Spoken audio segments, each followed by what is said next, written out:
Habang naglalakad-lakad nga pala kami dito sa Hanoi, may nakita kaming ice cream. Bibili sana ako, ang kaso lang hindi pa pala kami naghahapunan. Mukhang napakasarap sana dahil niluluto pa to sa yelo. Kung inyo nga pala nakikita, kami nga pala inasa Divisoria. Napakarami nga palang tao at sari-saring lahi ang nandito. Napakarami din pala dito nagtitinda ng mga damit. Kaya naman guys, hindi ko napigilan ang aking sarili. May kamurahan lang din kasi ang damit dito at quality. May mga Vietnamese din pala dito mababait at pwedeng tawaran. Napakarami din pala dito mga action figure. Katulad na nga lang ng Dragon Ball at One Piece. Nandito rin pala si Sasuke at si Naruto. May mga souvenir din pala dito na pwedeng ipampasalubong. Ang pinakamababang presyo nga pala dito ay 10,000 Vietnamese dong. May nasalubong nga pala kami mga Vietnamese na nakainom. Mababait naman sila at hindi nagmamaoy. Nakakatawa lang dahil naghahantayan silang magkaibigan. Ang alak daw kasi inilalagay sa tiyan at hindi sa ulo. O diba guys, ganyan ang tunay na magkaibigan. May nakita naman ako dito nag-iihaw. Hindi ko nga alam kung anong klaseng putahe ito. Ang alam ko lang ay Betamax. Naghahanap nga pala ako ng calamares. Ang kaso lang galamay ng octopus ang nakita ko. Sa isang piraso pa lang siguro nito ay tsak na mabubusog ka na. Sobrang nakakatawa nga pala magdiwang ang mga taga Vietnam. Kahit mga ibang lahi kasi ay nagse-celebrate. Nakaka-amiss nga pala dito dahil walang pakialaman. Kinaumagahan naman guys ay may pinuntahan kami ni Aling Regina. Medyo paggabi na nga to dahil marami kaming pinuntahan. Grabe nga dito guys dahil para kami nasa Baguio. Sobrang lamig kasi dito at tumatagos hanggang buto. Nakalimutan ko nga pala ang tawag sa lugar na to pero napakatahimik at mukhang sagrado. Kaya naman pagkakataon na namin to ni Aling Regina para makapag-date. Lahat nga pala ng mga bagay na inyong makikita ay merong kahulugan. May mahalagang kwento nga daw pala to na talagang pinapahalagahan. Ikikwento ko sana ang lahat sa inyo guys kaso lang baka dito pa tayo mag-iyakan.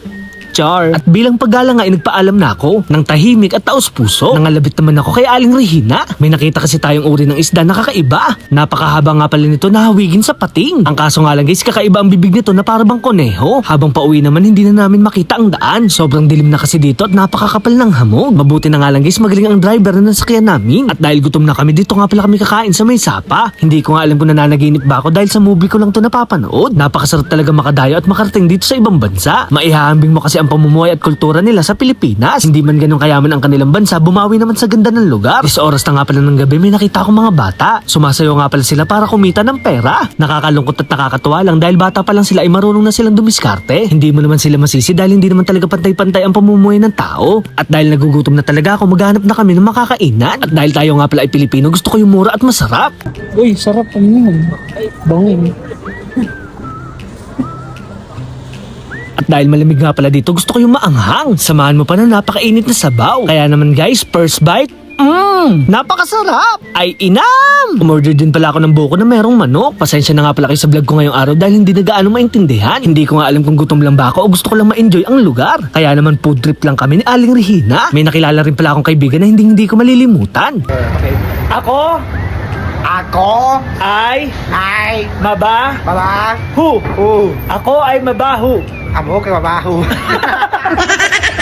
Bye, brother. Bye. Thank you, thank you. That's the view, okay? Okay. Okay.